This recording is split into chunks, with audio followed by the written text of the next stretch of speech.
Welcome to the Painting of the Week podcast, where we look at some of the most significant paintings throughout history. Introducing your hosts, Phil Grabsky and Laura Bentham. Welcome to this week's Painting of the Week.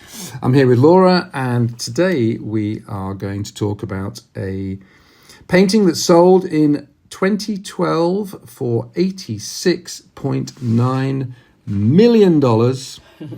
It's a painting by Mark Rothko entitled Orange, Red, Yellow. And it was painted in 1961. As always, if you go to 7th-art.com, the website, and click on the podcast button, you'll see the painting in question, or visit our YouTube channel. And as ever, if you do enjoy the podcasts, please do tell your friends, leave a review, or even message us at info@7th-art.com with a request for future paintings that we could talk about. That's been really good over the years. I can ask request. Orange, red, yellow. So, Laura, how would you describe this painting? Firstly, Yeah. Phil, we wanted to do Rothko. We've talked about this a while, didn't we? We kept saying, should we do Rothko? Should we do Rothko? Such an important person. And then we did that classic of, okay, but how are we going to talk for half an hour about a painting that is basically rectangles and colours? So that was the fun part of, imagine if you and I walked in, but we would then went back to our aunties, our grandparents, and we would be like, would they walk in to an art gallery and sit down? Or it's not just those people. So many people would probably be like, oh, come on, 86 million, I can do better than that. And that is the classic line, isn't it, on this? Because Rothko, this painting is beautiful, lovely colours, but essentially it is just three sort of fuzzy rectangles, which is meant to bring out a lot of emotion, or hopefully it will. I like to think so, but I do feel that it's something we have to probably be in an art museum to get the emotion, I think. Okay, so first of all, how would you... Let's say you were trying to describe it to somebody who's not looking at it. How would you describe it? Okay, so the background essentially is red, yeah, I would say. Then there's, at the bottom, a large, nearly square, actually, orange square. The next, above that, would be a rectangle for sure, large. And then right at the very top, I think it's obviously meant to be yellow. It looks a little bit green to me. Yeah. Of a much smaller rectangle. And actually, that's a funny thing, because I read somewhere, and you'll know this, that one of the things that Rothko, why were they always rectangles, nearly always, that he painted? And that's because, and I don't know if this is true, your eyes sort of see rectangles. Most of the time, it's a sort of a rectangular shape, and therefore we would be drawn to it. Does that make sense, or have I just made that up? Well, there is that argument, in the same way that television is now what we call 16:9, whereas it used to be 4:3, right? Which means 4 units across for 3 units up, which is relatively square almost. 16:9 is more cinematic and is considered to reflect the human eyes better. Okay, so that might be true then as to why he did paint. I mean, it's why if you most people default to using their phones and taking pictures with what we would call in the portrait, i.e. With the longer side on the side. Yeah. Which is why you sometimes get that awful effect when they're showing clips on the news where they've got the main footage in the middle and they've got all the blur either side. Of course, what you should really be doing if it's going to be used on television, or frankly, I think it probably looks nicer anyway, is turn your phone on its side And I think that's more comfortable for your eyes. I hadn't realised actually that Rothko was thinking like that. That's interesting. I only read a little thing about that, and I think that we were talking about this. This is one of the paintings, or I'm assuming there are not that many in an art gallery that are just on their own. However, I feel that we would have had to have been in front of the painting to, if it's going to stir any emotions, I think we have to be there. I think that Rothko's is, well, clearly he's very, very popular. Yeah. And clearly his paintings, I mean, 86.9 million is not now by any stretch his most highly valued painting. No, that was 2012. So I mean, these paintings, a lot of people pay a lot of money for these paintings. Yeah. But of course, we have to ignore the kind of art business, because that doesn't affect. We should never let the cost, the sale price of a painting, affect the way you view the painting. Because the painting doesn't change whether somebody's paid $1,000 for it or 100 million for it. No, that's true. It's the art market, and the art market places a lot of value on the creator, and on what they consider to be its resale potential. So put that to one side. Ultimately, what Rothko would like you to do is to look at his paintings, and I think clearly best live, and be affected by them, have an emotional reaction to them. So we'll talk about that in a second. I think that where they are seen best these days, somewhere like the National Gallery of Art, Washington, the Tate, although I know sometimes their Rothko's do go on tour, is when there are a number of paintings alongside one another in a room, well lit, because I think that they both work singly and as a group. Because as a group, you suddenly notice the difference between the reds and the greens, and how reds and oranges work on one painting, whereas another painting it's orange and orange, or blue and purple, or so I mean, part of my reaction to it always is to evaluate my own response to the colour matches. But this particular painting, there's no question. Some people, I know a lot of people who would look at this and think, yeah, it just looks like somebody's deciding what colour to paint their walls. And they've done a big, get the match pot out. Yeah. What do you think, dear? Should we paint it orange or green? Because that yellow is more green to me. It does look green, but I think yeah, 100%. But the idea is, of course, with these paintings, and they're quite large, unframed, which we'll talk about. He never frames his paintings because he doesn't want them to be separated. The idea is you kind of lose yourself in them. So you'll often see these paintings with somebody standing right in front of them, basically looking into the colour. Yeah. And I think Rothko is both being very analytical and thinking about how orange responds to red, how red responds to yellowy green. But he's also just saying, ultimately, these are colours and everyone's going to have a different reaction. I mean, he's thinking about the audience, but he can't predict necessarily how a viewer is going to react. And I think part of it is him experimenting. And, for me, a red and yellow or an orange and yellow is more vibrations, more energy. It's kind of more interesting than two orange blocks, for example. Yeah. I mean, that's cool. I love orange, though. Orange is good, yeah. It's one of my favourite colours. So it's easy for me to enjoy that picture. But have you seen the Rothko's in Washington? Yeah. And have you seen the ones at the Tate? Yeah. And I mean, what happened? Did anything happen? Did you come out and I wasn't somebody that stood in front of them for an hour. No. And cried or had a particularly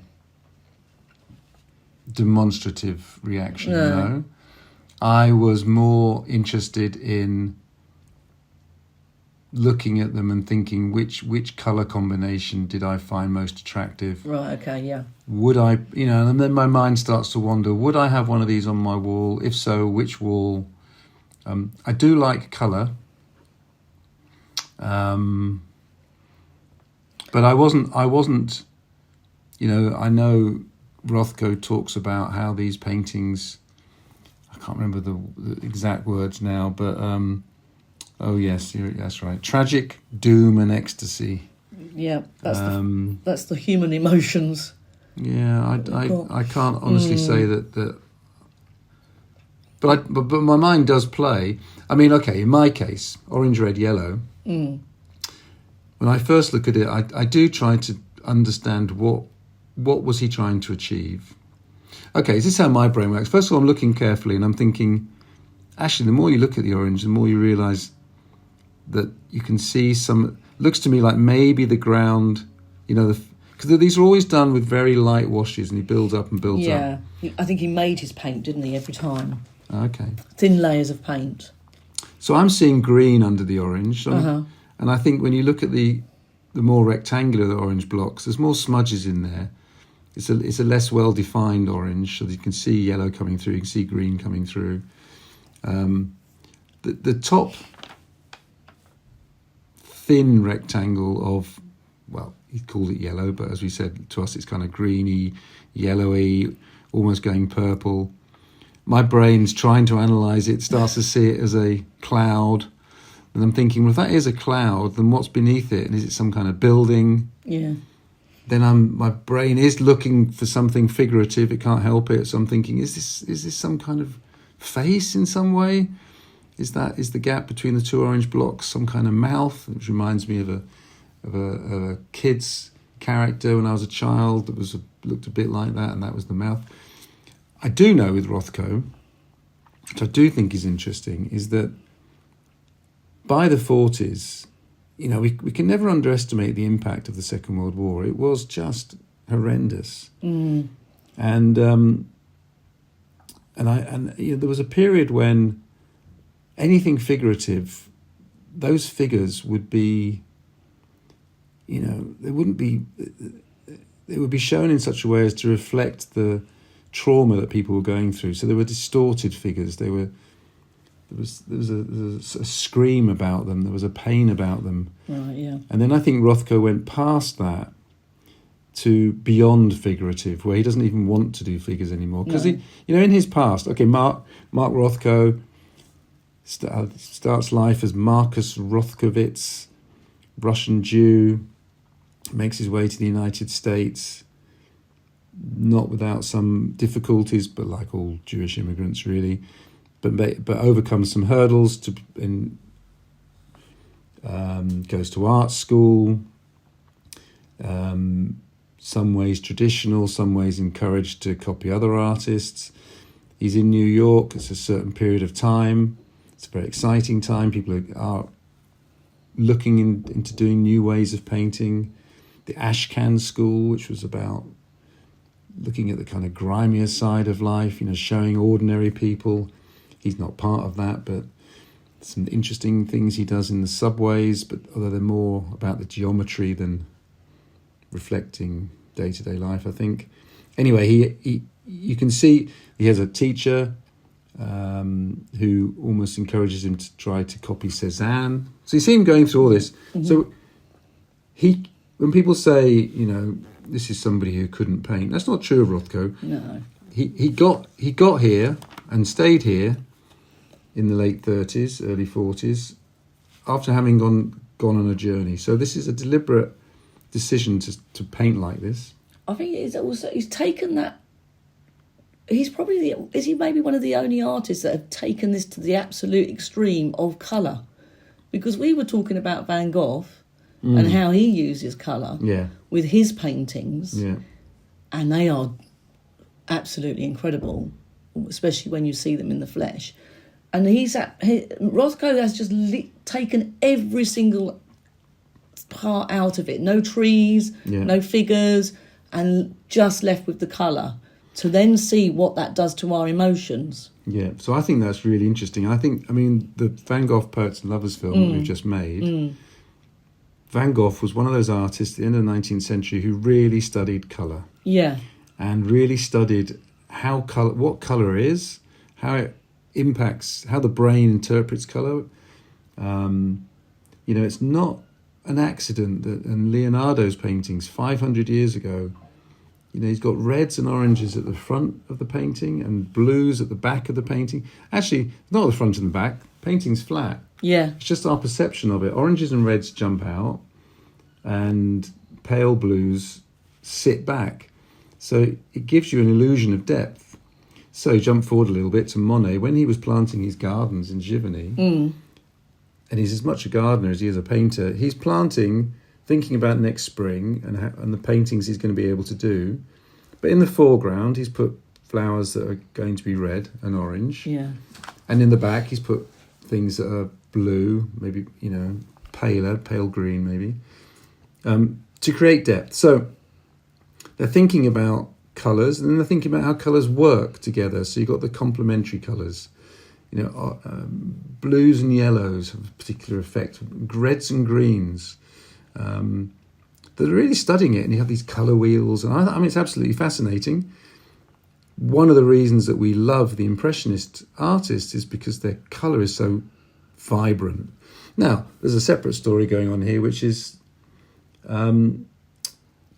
colour itself. Historically, colour comes from minerals, relatively limited. And then towards the end of the 19th century, you get into industrially produced colour. Yeah. And basically, at that point, you can have any colour you possibly like. That was not true historically. But when we hit the 20th century, you can have anything. So again, sometimes these artists are getting new colours produced by paint producers.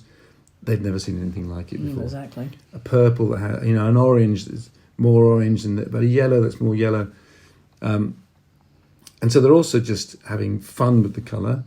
But then exactly as you say, I think there is an experimentation that's going on with what is the impact of pure colour. Yeah. This isn't the most extreme because there are artists who now do complete canvases of black, complete canvases of white. To be honest, the first person that does it's kind of interesting. When it gets repeated, it's just imitation. But this is the beginning of, and then we go into people like Mondrian who just starts doing blocks of colour, and there are other examples too. Maybe that's what Rothko was doing. He's taken it to a completely different audience then. That's why people will either love him or hate him. Because those people who really, really love him, maybe they can't get a reaction when they look at something that has got a figure in it and things like that. But he's taken it to okay, guys, there's your colours. This is a whole different group of people that are going to walk in because then they're seeing something different that maybe we can't see. So I wonder who he thought his audience was. I don't know. Because he has this... Well, tell me the story of the Seagram. Yeah. Well, that was the one, the Seagram Corporation, there was an architect, Philip Johnson, and he commissioned Rothko. They were building the Seagram building, and it had a restaurant in New York. Yeah. And $35,000 US he was going to be paid. It was a lot. To make the paintings. He spent a year on it, and then he went to the restaurant just before it was due to open. But that's the point. These are paintings to go on the wall of a restaurant. Oh, that's right, yeah. Which, if I'm not mistaken, is one of those kind of high up restaurants. And I think it was all surrounded by, there was quite a lot of glass. So I think there was a lot of natural light coming in. Yeah. However, he was an atheist for sure, but I don't know his political views. He felt that when he went to the restaurant, there was only a certain class of people were there. Maybe there were a lot of art financiers and stuff like that. A lot of people would not have been able to afford to go to that restaurant, so therefore wouldn't have seen his paintings, and he didn't want them just in that building to be seen by these, what he would consider to be wealthy people. So he decided not to do them. And who would have been ignoring them? Yeah, they're eating their salmon and their steaks. Yes, and these are the ones that have ended up at the Tate. Many of them, yeah. Because somewhere else knocking around elsewhere. But a lot of them are the ones at the Tate. You've obviously seen them. Mm. They're all bright. They're all red, aren't they? They remind me when I saw them, because most of them are reds. Yeah. Of like theatre curtains. Yeah. So I kind of felt like almost, was there something beyond those? You know, when you're waiting for the theatre, there's always those sort of burgundy red curtains. Well, it is interesting, isn't it? But he then, I think he dies before he ever gets to see it. But is it Houston? But there's then a church the that church commissions him. Mm-hmm. And he does these, he builds himself a warehouse, or he hires a warehouse, has a set within it. Oh, yeah, you can see it built. And he does these big canvases of colour. Mm-hmm.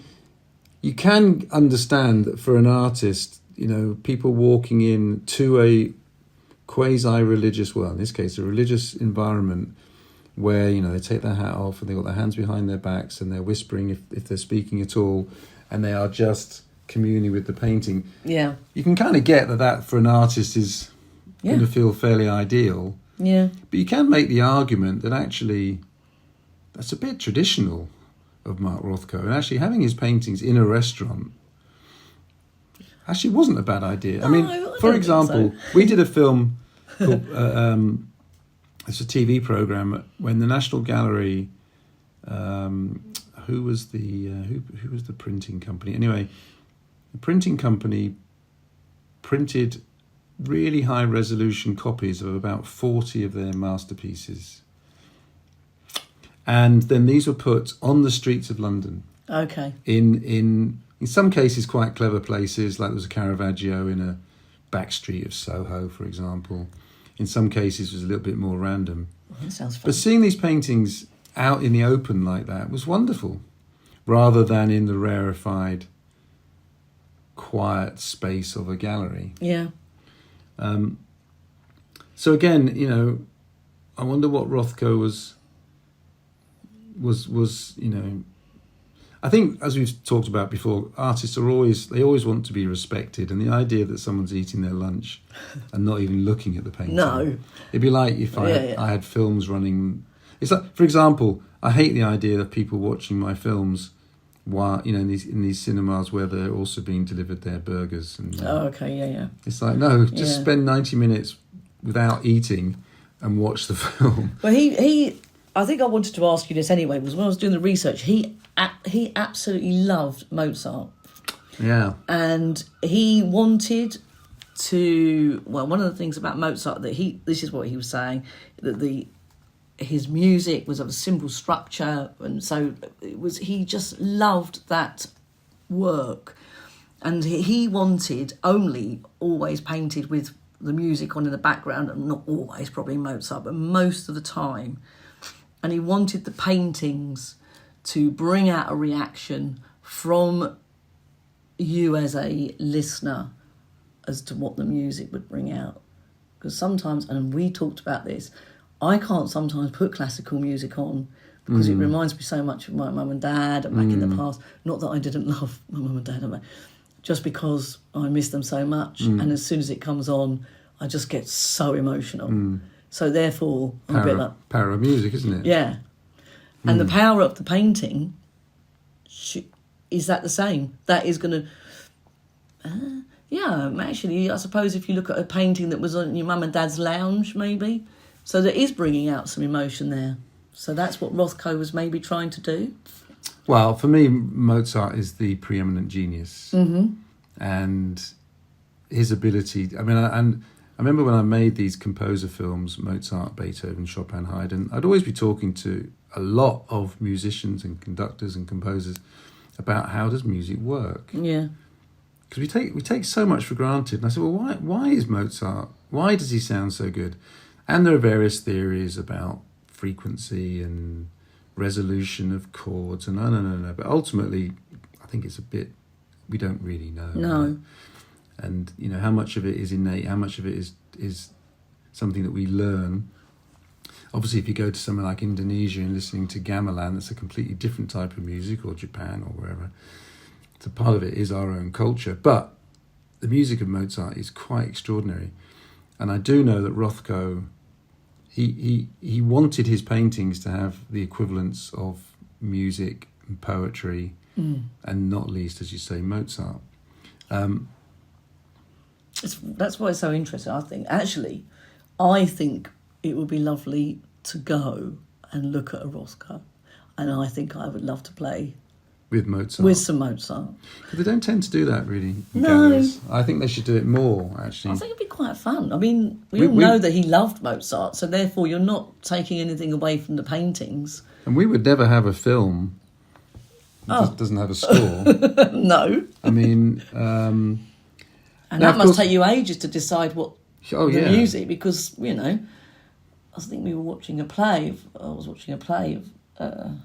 But, you know, he's in his studio, he's playing Mozart non-stop. Mm. And Mozart communicates human emotion better than just about anybody, really. It's quite interesting, though, as well, with music, of course. People are saying, well, the thing about Rothko is that it's not figurative, there's no narrative. No. Well, if you listen to Mozart's music, you were to be asked, well, what's the narrative here? Yeah. It might not be. Maybe that's why he loved him. You're hard-pressed to find a narrative sometimes. Sometimes it's just the beauty of the music, which is stimulating an emotional response. And I think that's what Rothko would say. Yeah. I don't have to give you a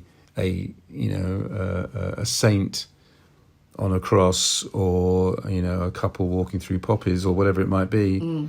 It's about an emotional response to the colour, in the same way as you have an emotional response to a piece of music. Yeah. I mean, so it's alone then. It's only. I mean, Beethoven, with the Ninth Symphony, where there's some singing. That's pretty much the first time that there's words going with a symphony. I mean, I guess I'm distinguishing between operas, but I mean, often music was just music. Yeah, because as soon as you have the words and you've taken off your path. And then there's a narrative. Yeah. So if you're looking at the Rothko, every single person is going to have their own reaction. And some people want to talk about it, some people won't. And that's quite lovely in a way, because if you go and stand in front of a Van Gogh, for instance, or the Mona Lisa, you're going to go and talk about it. You're going to say, well, this and that, discuss the hair, the nose, how it's painted. Well, in this case, yeah, you can just stand there, have whatever happens to you happen, and then... But how would you persuade... You just mentioned your parents. I would struggle... I would have struggled to have persuaded my parents to go and look at Rothko. Or if they had, they would have said, no, we want to take... definitely take us to the Rembrandts, take us to the Vermeers. So how would you encourage someone who has a reluctance to just give over a little bit of their time? I mean, it's kind of saying to somebody, just try meditation. Yeah. Just try yoga. Exactly. We would have convinced them with a cup of tea in the cafe after. Green tea. But I think... people have to be open to it. People have to try. And actually, I think they probably would have done. Because they would have a nice day out with you, Phil, and me, and we would have had a laugh. And then they could come out and say, actually, no, I've seen them. They're not my cup of tea. I can't wait to see one in the flesh. I really can't. Now I've done the research and sat with you, and I love this so much. It's been so interesting. But he's very... The more you think about it, the more you realise that Rothko's being very, very careful. No frame, no varnish. No. Titles are very basic. Yeah. Yeah. I mean, my friend is currently composing for a film that we're making, and every track, he doesn't send it as track 7. He names it. It's important to him to have a name. Yeah.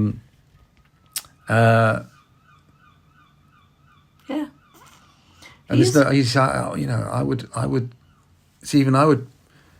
try to put some little clues in or something extra, but he's just doing blocks. But as soon as he puts the clues in, that's taking away what you potentially will be thinking, which is fabulous, isn't it? I can't wait. I think it's going to be brilliant to go and see a Rothko. And, we're all going to have our own thing happen. And the nice thing about it is, it doesn't matter what happens to you. It's not wrong or right. It is what he intended it to do. He wanted people to look at them. He wanted people to have a reaction. Even to the fact that I definitely listened to some Mozart the other day as well, which was lovely. I really enjoyed it. I haven't stopped listening to it since. So, it's wonderful. There must be something, though, that emerges from his own biography. And I did watch a good documentary recently, which was PBS, an American Masters. I'd say the best art strand in America, but there's not a lot of competition. Decent film. It's not a new film, a decent film. But he really did focus quite a lot on his biography, which was tough. I mean, the guy kills himself in the end. He doesn't get to see his the Rothko Chapel in Houston because he's no longer alive. Like with Mozart, I used to say this a lot with Mozart. You can listen to the music and appreciate it. The more you know about the biography, the better the music becomes. Yeah. Because actually, there are sometimes biographical connections to the music. So the Clarinet Concerto, which is one of his last works, it's just gorgeous. But if you know that he wrote it as a kind of love poem to his wife, that does affect how you listen to it, I think. If you know the background to the Requiem or to his piano, he's writing the piano concerti, which are now part of a staple for any pianist and orchestra, but he's writing them because he's got a concert in 6 weeks, and he has to have 2 new pieces. And so, so these things are really important. I think that's also true for Rothko. So again, post Second World War, and as a Jewish person, the deep awfulness of that can never be. So trying to find some expression, and in these colours, both maybe a reflection of what he's been through, but trying to find some light. Yeah, so he has put a narrative onto it, as you're saying. There. Well, no, I'm starting to impose it now by, looking at his biography, looking at the paintings and wondering if there's a connection. Yeah. Whether I'm not sure he's written about that. I know, it's so annoying sometimes. So I think, wouldn't it be fun if he was here today on our podcast? But I mean, he's quite... filling us in on the details. But I mean, he could be, we look at him as a fairly radical artist, but it's still a canvas. And it's still a rectangular canvas, albeit.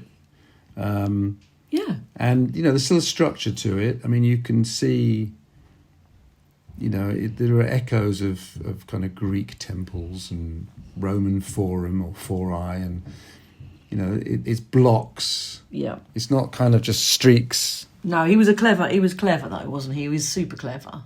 So, yeah, I mean, he knew what he was doing. And anyone, I mean, I probably years ago might have sat down in front of it myself and said, oh, come on, I can do better than that. Not now, I wouldn't say that. Because people are turning around, well, go on then, off you go, see what you can do. But you wouldn't get anything like the painting that he's achieved there. I mean, Tate Modern is beautiful. Tate Modern in 2025 is going to be 25 years old. Right. Oh, that's exciting. And there's no question that there are artworks in there which I simply don't like. I don't think very much of. I've got to be honest. Some of the video works I think are just pure Emperor's New Clothes. I mean, there's just nothing to them at all. Just my view. Yeah. Sometimes I'm helped if somebody explains to me what the artist is trying to do.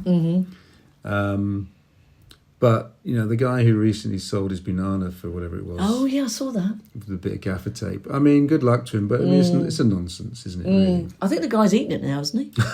It's a 65 million pound banana. Oh, yeah, I mean, it's just silly. Yeah, come on. But I would say to people who think, modern art's not for me, or, and especially those that are coming from art's not for me generally, I would say just give yourself a chance, give Rothko a chance, and if you find yourself in the wonderful National Gallery of Art, Washington, and certainly the equally wonderful Tate Modern, don't walk past the room. Just go in, sit down, and just give yourself a minute or two and just think, and try to kind of block out all the extraneous noise and the thoughts that it's just blocks of colour. And see what happens. Give him a chance, give the artwork a chance, and actually you might find it has more impact on you than you had appreciated. And of course, we're all impacted upon colour all the time. The amount of time we spend deciding on the colour of our walls at home or the colour of our car or our clothes. Exactly. And actually, if you're looking at Rothko paintings, you get a real introduction to colour combinations. And so Rothko. Orange, Red, Yellow, 1961. We haven't made a film about Rothko for exhibition on screen and don't intend to, because, as I say, there are a couple of good documentaries out there, and I'm not sure we have anything new to say. And we're also very busy on our film Paris 1874, Dawn of Impressionism, and then a new film about Berthe Morisot and other things in the pipeline. So Exciting. Rothko's not going to be on that.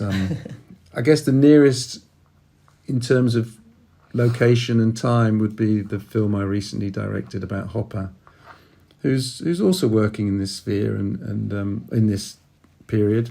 The same. And there's a similarity there in that they eventually find, Hopper finds his style and sticks to it and just, refines it. But yes, and as I say, please do visit seventh-art.com.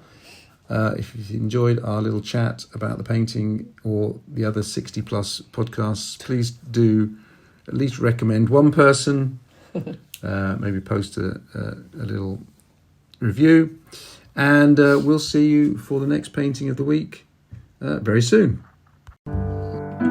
Thank you for listening to the Painting of the Week podcast. For more information, please visit our website at seventh-art.com or contact us by emailing info@seventh-art.com. See you next time.